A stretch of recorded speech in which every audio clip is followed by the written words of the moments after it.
Hello everyone, welcome to ZChem chemistry classes. तो भाई अपने हाइब्रिडाइजेशन वाले टॉपिक को कंटिन्यू करते हैं और आज के लेक्चर में हम करने वाले हैं भाई sp3d हाइब्रिडाइजेशन करने वाले हैं, sp3d2 हाइब्रिडाइजेशन भी करने वाले हैं। बाकी अगर समय रहता है तो बाकी आगे भी करने वाले हैं। अभी तक देखो लास्ट लेक्चर में हमने क्या किया था, sp3 हाइब्रिडाइजेशन किया था और ये हमारा लेक्चर नंबर कौन सा था भाई, एक बार देख लेते हैं कौन सा वाला लेक्चर नंबर था। हाँ जी, देखिए आपको पता है हम इस वक्त BSc first semester chemistry unit number 2 कर रहे हैं। इसके हमारे पास 8 लेक्चर हो चुके हैं सर, इसके लेक्चर हो चुके हैं अपने पास 8। मतलब ये लेक्चर नंबर कौन सा इस यूनिट का, इस यूनिट का लेक्चर नंबर 9 है सर। 8 लेक्चर्स में हमने क्या किया है सर, 8 लेक्चर में हमने ये कर दिया, एटॉमिक ऑर्बिटल्स पढ़ चुके हैं, ऑफो प्रिंसिपल पढ़ चुके हैं, मल्टीपल बॉन्डिंग पढ़ चुके हैं, बॉन्ड लेंथ पढ़ चुके हैं, वैलेंस बॉन्ड थ्योरी भी पढ़ चुके हैं। हाइब्रिडाइजेशन का कॉन्सेप्ट चल रहा है तो हाइब्रिडाइजेशन में भी हम sp हाइब्रिडाइजेशन कर चुके हैं, sp2 पढ़ चुके हैं, sp3 भी पढ़ चुके हैं। नाउ आज हमारा जो टॉपिक है वो हम पहुंचते हैं अपने अगले टॉपिक पे जिसका नाम है sp3d हाइब्रिडाइजेशन। अगला अपने पास क्या टॉपिक था भाई, sp3d हाइब्रिडाइजेशन,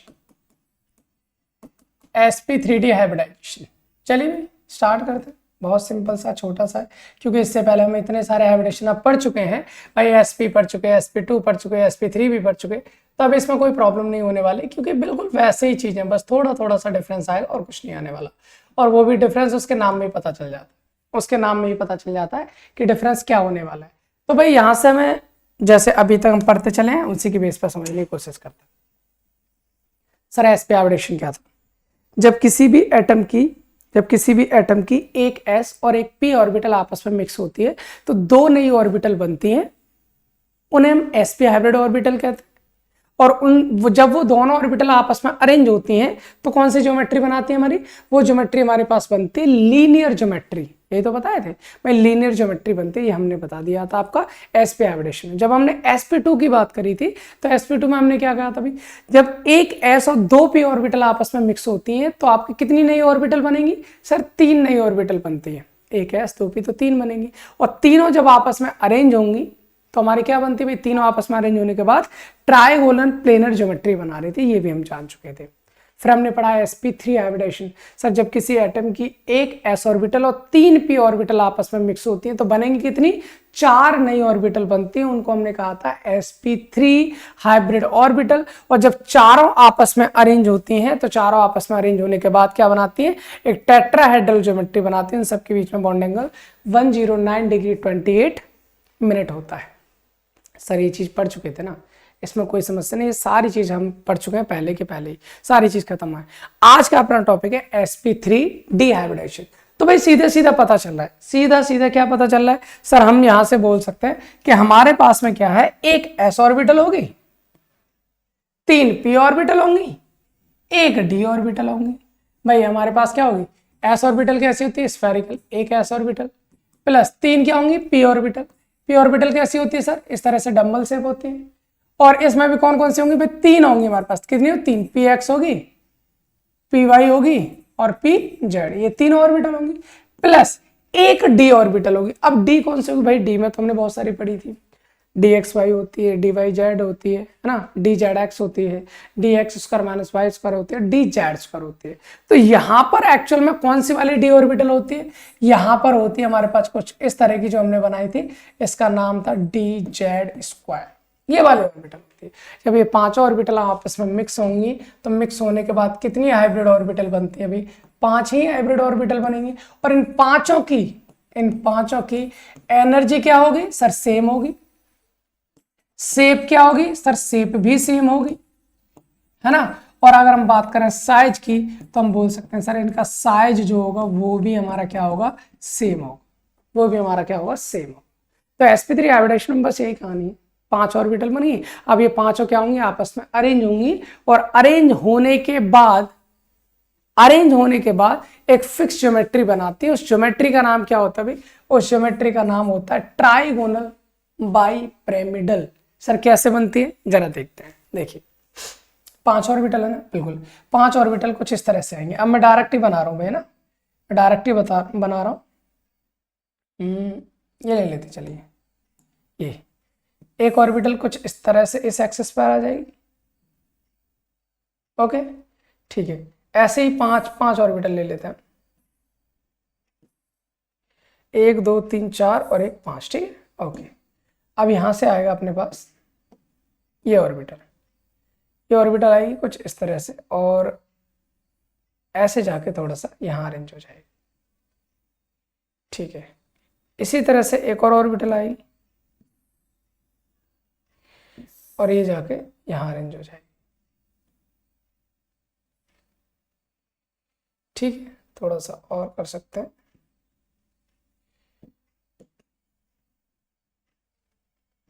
ठीक।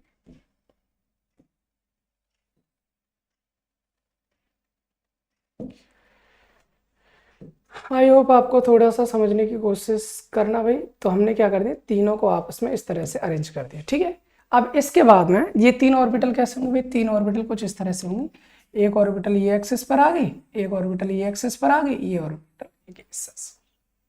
अच्छा, ये तीनों जो ऑर्बिटल है ना, ये जो तीनों ऑर्बिटल है ये हमारे कहाँ पर है, एक प्लेन में प्रेजेंट है, एक प्लेन में प्रेजेंट होंगे कुछ इस तरह से,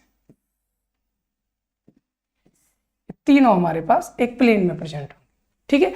अब ये ट्रायंगुलर प्लेनर ज्योमेट्री बनेगी। अब इसमें होता क्या है, एक ऑर्बिटल जो होती है, एक ऑर्बिटल इसके अबव द प्लेन आएगी कुछ इस तरह से यहां ऐसे, और एक आएगी इसके बिलो द प्लेन यहां नीचे की साइड, एक आएगी इसके बिलो द प्लेन, ठीक है। तो ये बन जाएगी। अब इसमें अबव द प्लेन को भी हम बना देते हैं, एक ऑर्बिटल ये बना दी अबव द प्लेन और एक ऑर्बिटल हमने ये बना दी। सर इस ज्योमेट्री को कहा जाता है ट्राइगोनल बाइपिरामिडल ज्योमेट्री। अभी बताते हैं कैसे बनती है। अगर हम इसकी ज्योमेट्री की बात करें तो इसकी ज्योमेट्री क्या हो जाएगी, ट्राइगोनल बाइपिरामिडल, ट्राइगोनल बाइपिरामिडल, जिसको हम शॉर्ट में TBP भी कह देते हैं।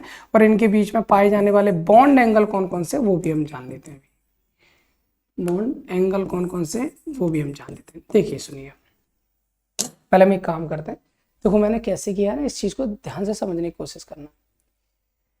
मैंने ना जैसे बीच में हमारे पास कोई एटम है, ध्यान से सुनने की कोशिश करना। अभी मैंने क्या किया, मैंने एक इधर लगा रखा, ये वाली एक ऑर्बिटल ले ली, एक ऑर्बिटल मैंने इधर लगा रखी है और एक ऑर्बिटल लगा दी मैंने ऐसे। तो आप देखोगे किस तरह से हमारे पास एक ट्राइगोनल प्लेनर ज्योमेट्री बनेगी, बनेगी नहीं बनेगी, एक ट्राइगन आपस में बनना है तो ट्राइगोनल प्लेनर है, पूरे प्लेन में सारे के सारे इस तरह से।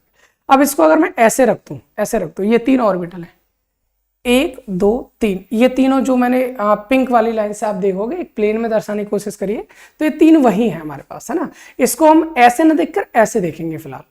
अब इनमें से जो बाकी 2 ऑर्बिटल हैं उनमें से एक ऑर्बिटल आपकी आएगी ऊपर की साइड से और एक ऑर्बिटल आती है हमारे नीचे की साइड से।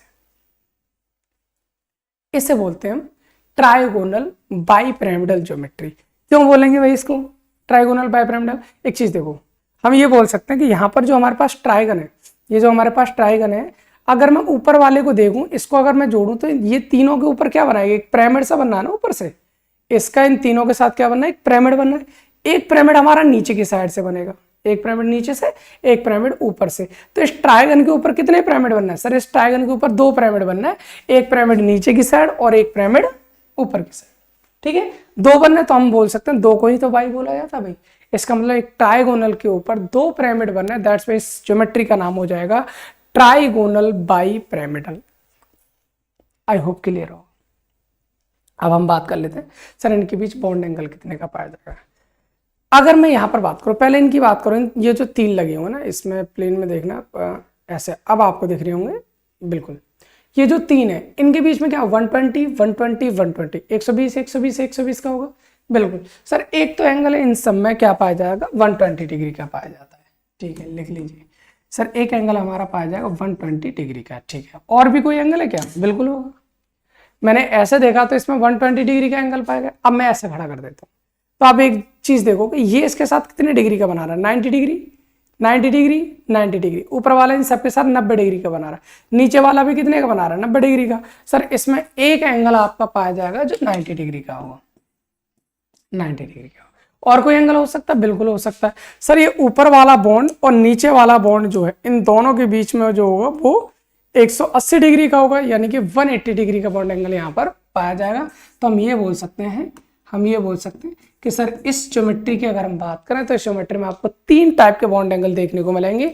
एक होता है 90 डिग्री, एक 120 डिग्री और एक होता है 180 डिग्री। जो बीच में हमारे पास प्लेन आ रहा है ना, जो हमारे पास बीच में प्लेन आ रहा है, इनके बीच में 120 120 120, इसका ऊपर वाले के इन तीनों के साथ 90 डिग्री, नीचे वाला भी 90 डिग्री, ऊपर नीचे वाला 180 डिग्री। तो इस तरह के ट्राइगन के ऊपर 2 पिरामिड हो गए, तो ट्राइगोनल बाइपिरामिडल ज्योमेट्री हो गई और बॉन्ड एंगल हमारे पास 3 टाइप के हो गए। आई होप इतनी बात आपको समझ में आ रही होगी, इसमें कोई भी समस्या नहीं होनी चाहिए।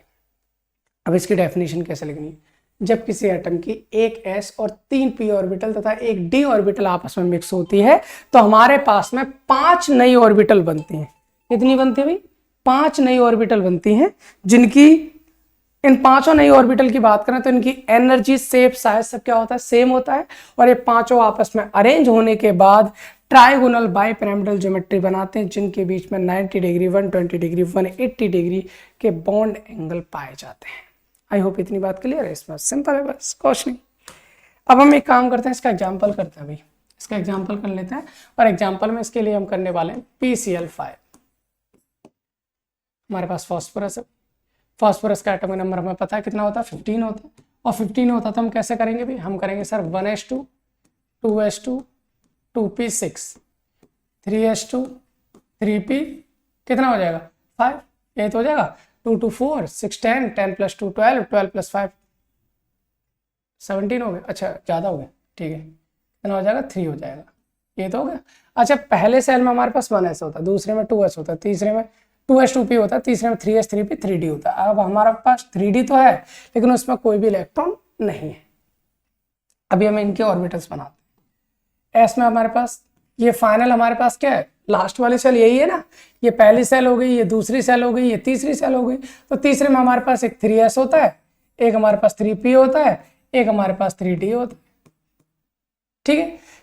3s में कितने इलेक्ट्रॉन है भाई? 3s में हमारे पास 2 इलेक्ट्रॉन है, 3p में 3 इलेक्ट्रॉन है, d में कोई इलेक्ट्रॉन है नहीं। अभी इस केस में अगर हम बात करें कितने बॉन्ड बना सकता है? सर 3 बॉन्ड बना सकता है, इसके अलावा कोई बॉन्ड नहीं बना सकता, क्योंकि इसके पास 3 ही तो अनपेड इलेक्ट्रॉन है ना। जितने अनपेड उतने बॉन्ड बनते हैं।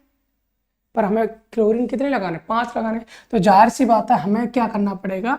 यहां से एक इलेक्ट्रॉन s से कहां जाएगा? d में जाएगा। और जब एक इलेक्ट्रॉन s से d में जाएगा तो हमारे पास इलेक्ट्रॉन कॉन्फिगरेशन क्या हो जाएगा?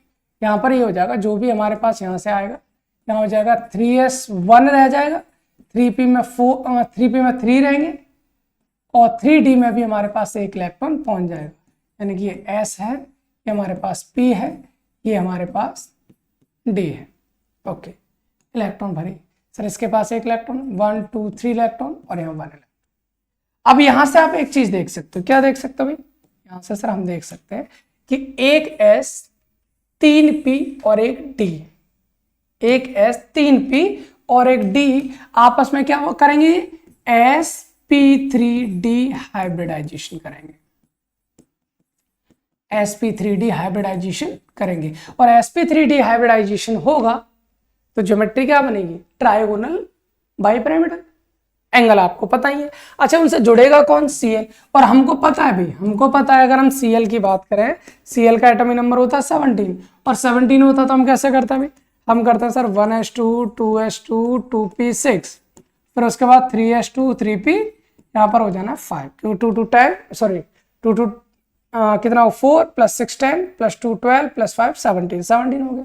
लास्ट के p में हमारे पास कितने इलेक्ट्रॉन हैं? हमारे पास लास्ट p में आपके पास 5 इलेक्ट्रॉन है, एक अनपेड इलेक्ट्रॉन, मतलब ये Cl एक बॉन्ड बनाएगा और फास्फोरस कितने बॉन्ड बनाएगा? 5 बॉन्ड बनाएगा। इसी के साथ ही अगर हम बात करें कि इसका किस तरह का स्ट्रक्चर बनेगा तो इसका स्ट्रक्चर हमारा कुछ इस तरह से बन जाएगा। मतलब बीच में हमारे पास आ जाएगा एक फास्फोरस, बीच में क्या आ जाएगा? हमारे पास एक फास्फोरस आ जाएगा, जिससे हमारे पास में हम बोल सकते हैं कि एक Cl इधर, दूसरा Cl इधर और तीसरा Cl इधर लगेगा।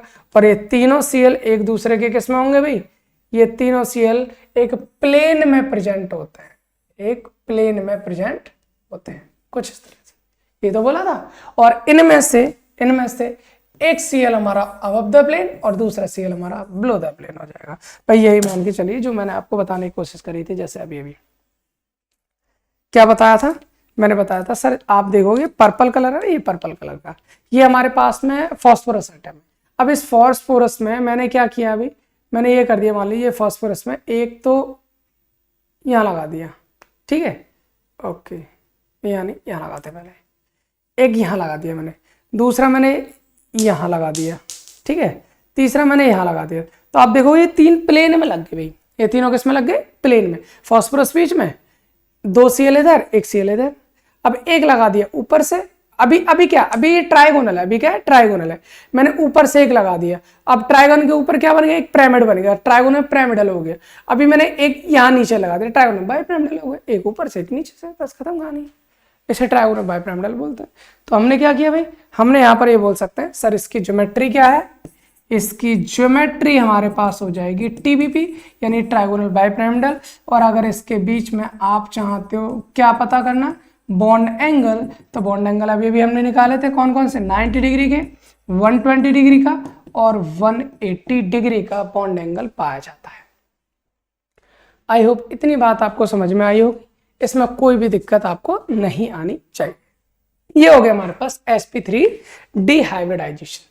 चलिए काम करते हैं, साथ ही साथ अगला हाइब्रिडेशन भी खत्म करते हैं, और उसका नाम है हमारे पास sp3, क्या नाम भाई, उसका नाम है sp3 d2 hybridisation, sp3 d2 hybridisation. Simple कहानी है, कोई अंतर नहीं है, सिंपल है बिल्कुल, बहुत ही ज्यादा। sp3 d2 हाइब्रिडाइजेशन, यहां हम बात करते हैं भाई sp3 d2 हाइब्रिडेशन में क्या होगा, सीधा सीधा पता है सर, हमारे पास एक s ऑर्बिटल होगी, बिल्कुल, 3 p ऑर्बिटल होंगी, बिल्कुल होंगी 3 p ऑर्बिटल, कौन कौन सी, px और py और pz, और d ऑर्बिटल कितनी होंगी, दो d ऑर्बिटल कौन कौन सी होंगी, दो आपके पास d ऑर्बिटल होती है, एक होती है हमारे पास इस तरह से हमने बताई थी, क्या नाम था उसका, dz2 प्लस एक और होती है हमारे पास, और वो ये होती है x एक्सेस है y एक्सेस है, यानी dx² माइनस y²। एक s 3p और दो d ऑर्बिटल आपस में अरेंज होंगी तो कितनी बनेंगी भाई, 6 आपकी हाइब्रिड ऑर्बिटल बनेंगी। इसे हम बोलते हैं sp3 d2 हाइब्रिड ऑर्बिटल। और ये 6 की अगर हम बात करें सेम टाइप की एनर्जी होती, भाई अब तो ये सारी चीजें जान चुके होंगे, कितनी बार कर लिया ना, कितनी बार sp से सेम चीजें पढ़ते चले आ रहे हैं, sp हो, sp2 हो, sp3 हो, sp3d भी हो गया, अब हमारे पास क्या हो गया, sp3d2 भी हम पढ़ रहे हैं, ये तो कर लेगा। और अब इसके बाद ये 6 जब आपस में अरेंज होती हैं तो अरेंज होने के बाद इनकी जो ज्योमेट्री बनती है उस ज्योमेट्री का नाम होता है ऑक्टाहेड्रल। यहां से जो ज्योमेट्री बनेगी, यहां से जो इनकी ज्योमेट्री बनती है वो ज्योमेट्री बनती है ऑक्टाहेड्रल। बाय डेफिनेशन सब में सेम टाइप की लिखनी है, हम पहले एक में हमने लिखा दिया है तो वैसे ही लिखना है आपको। ऑक्टाहेड्रल को शॉर्ट में OH से भी दिखा देते हैं ना। और अगर हम बात करें इसके एंगल की, अगर हम बात करें इसके एंगल की तो इसमें एंगल कितने पाए जाते हैं वो भी निकाल लेते हैं। देखिए 6 ऑर्बिटल कैसे अरेंज होनी, ऐसे अरेंज होनी भैया, चलो यहीं से ले लेते हैं।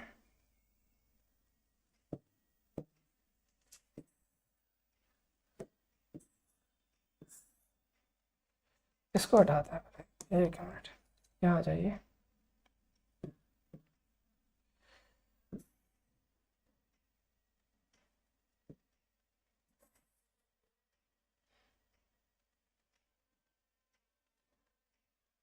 ठीक है, इसको ऐसे घुमा लो थोड़ा, ओके ठीक है। अच्छा ये जो सारे के सारे बॉन्ड है ना ये प्लेन में होने चाहिए कुछ इस तरह से, इसको हमने एक प्लेन में रख दिया तो स्क्वायर टाइप से इस तरह से बना रहे होंगे, ठीक है। और इनमें से अभी 4 बॉन्ड बने ना, अभी 2 बॉन्ड और कहाँ है अभी, 2 बॉन्ड ये रहे, एक बॉन्ड इसके ऊपर की साइड और एक बॉन्ड इसके नीचे की साइड, बस इसको बोलते हैं और ऑक्टाहेड्रल ज्योमेट्री। अच्छा इसको ऑक्टाहेड्रल ज्योमेट्री क्यों बोला जा रहा है वो भी बता देते हैं। अच्छा इनकी अगर आप ऑर्बिटल दिखाने की कोशिश करोगे तो ऑर्बिटल कैसे दिखाओगे भाई, एक ऑर्बिटल इनकी ये, दूसरी ये, तीसरी ये, चौथी ये, है ना। इसी तरह से पांचवी और छठवीं, ये इस तरह से होगी।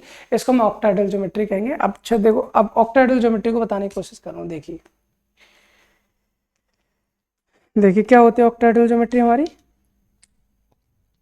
देखिए मैंने एक एटम ले रखा है कोई भी, अभी हम समझेंगे इसके एग्जांपल के साथ।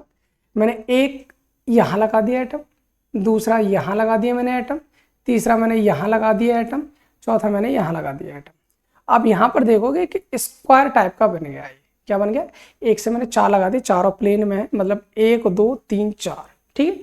अब एक लगाना है मुझे ऊपर की साइड से और एक लगाना है मुझे नीचे की साइड से, एक लगाना है मुझे नीचे की साइड से। सर इसको बोलेंगे ऑक्टाहेड्रल ज्योमेट्री। क्यों बोलेंगे भाई ऑक्टाहेड्रल ज्योमेट्री? अब आपको आई थिंक समझ में आ गया होगा कि मैंने कुछ इस तरह से, आप देखो इस वाले स्ट्रक्चर को देखो और पीछे जो बना उसको भी देखने की कोशिश करना, तो वो कुछ इसी तरह से लगेगा। 2 2 4, ये दोनों जो चारों हैं ये आपके प्लेन में, एक प्लेन से ऊपर है, एक प्लेन से नीचे है। अगर आप इसमें देखोगे तो फेस कितने बने ये देखो। अगर मैं ऊपर वाले को इन दोनों से मिलाऊं तो एक फेस बन जाएगा, 1 2 3 और एक 4, 1 2 3 4 भाई, एक इधर बनेगा इन दोनों के साथ, एक इन दोनों के साथ, एक इन दोनों के साथ और एक इन दोनों के साथ, 1 2 3 4, 4 फेस ऊपर बनना, 4 ऊपर बनना, 4 ही नीचे बन जाएंगे, 4 ही नीचे बनेंगे। तो 4 और 4 कितने हो गए, 8। 8 को बोला जाता है ऑक्टा, मतलब इसीलिए इसको बोला जाता है ऑक्टाहेड्रल ज्योमेट्री। और इनके बीच में एंगल, और देखो भाई एंगल देखो भाई, अगर मैं इस वाले बॉन्ड की बात करूं तो इसके साथ 90 डिग्री 90 डिग्री 90 डिग्री 90 डिग्री, ये भी आपस में क्या बनाएंगे 90। तो कुल मिलाकर एक तो हमारा पास पाया जाएगा 90 डिग्री का बॉन्ड एंगल, एक मिलेगा हमें 90 डिग्री का बॉन्ड एंगल। और भी कोई बॉन्ड एंगल है, बिल्कुल होगा। अच्छा ये तो हमने इसका ऊपर वाले का इसके साथ देख लिया, ऊपर वाले का जस्ट नीचे वाले के साथ देखो तो क्या हो जाएगा, ऊपर वाले का जस्ट नीचे वाले के साथ देखो तो क्या हो जाएगा 180 डिग्री का। तो सर यहाँ पर हमारा एक 90 और एक 180 डिग्री का बॉन्ड एंगल पाया जाएगा। दूसरी बात, अगली बात, अब हमने इसका इनके साथ देख लिया और इसका नीचे वाले के साथ देख लिया। अब हम एक काम करते हैं, इसको ऐसे घुमाते हैं, ऐसे घुमा लिया, ठीक है। अब आप देखोगे इनका आपस में क्या हुआ 90 90 90 90 90 90, इसका एक दूसरे के साथ 180, इनका एक दूसरे के साथ 180। कुल मिलाकर इसमें 2 ही टाइप के बॉन्ड एंगल पाए जाते हैं, एक होगा 90 डिग्री का, दूसरा होगा हमारा 180 डिग्री का। आई होप इतनी बात क्लियर होगी, इसमें नहीं होनी चाहिए समस्या। तो अभी हम इसका एग्जाम्पल कर लेते हैं, उसके बाद ये खत्म हो जाना है। इसके एग्जाम्पल में हम करने वाले हैं SF6 का एग्जाम्पल। सबसे पहले हम सल्फर लेंगे। सल्फर का एटॉमिक नंबर हमारे पास कितना होता है 14, सॉरी कितना होता है हमारे पास 16 होता है, 16 होता है।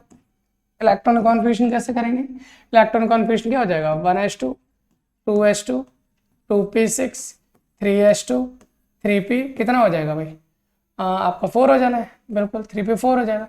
3d की बात करेंगे तो कोई इलेक्ट्रॉन होएगा नहीं, 3s में 1 ऑर्बिटल, p में 3 ऑर्बिटल और d में कितनी होती है हमारे पास 5 ऑर्बिटल्स, ठीक है। इलेक्ट्रॉन फिलिंग करो भाई, कितने इलेक्ट्रॉन है 2, यहाँ कितने 1 2 3 4, यहाँ कितने, यहाँ तो कोई इलेक्ट्रॉन ही नहीं है।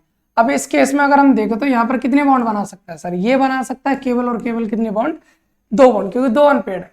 हमें कितने बनाने 6 बनाने, तो हमें क्या करना पड़ेगा, एक इलेक्ट्रॉन ऐसे डालना पड़ेगा डी में, तो 2 और बन जाएंगे। एक इलेक्ट्रॉन पी से भी कहाँ डालना पड़ेगा डी में, क्यों, क्योंकि देखो क्या होगा, यहाँ से इलेक्ट्रॉन कॉन्फिगरेशन जो भी आएगा यहाँ से क्या हो जाएगा 3s में 1 इलेक्ट्रॉन बचेगा, 3p में 3 इलेक्ट्रॉन बचेंगे और 3d में कितने आ जाएंगे 2, एक s से एक p से। तो s के पास 1 ऑर्बिटल, p के पास 3 ऑर्बिटल, d के पास अपने पास 5 ऑर्बिटल्स। अब इलेक्ट्रॉन फिल करो, इसके पास बचा 1 इलेक्ट्रॉन, इसके पास 1 2 3 और इसके पास 2।